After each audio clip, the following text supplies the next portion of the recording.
Hi, my name is Max Kasper. I'm the principal bass of Symphony Nova Scotia.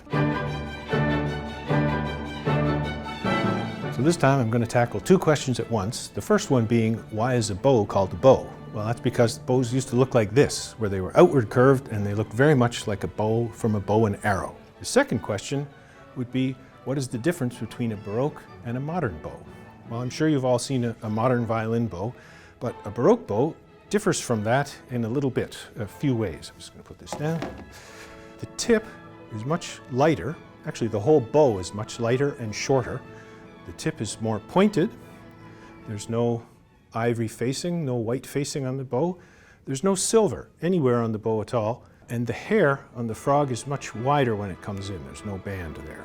There's also less what we call camber, which is just a French way of saying less curve to the bow.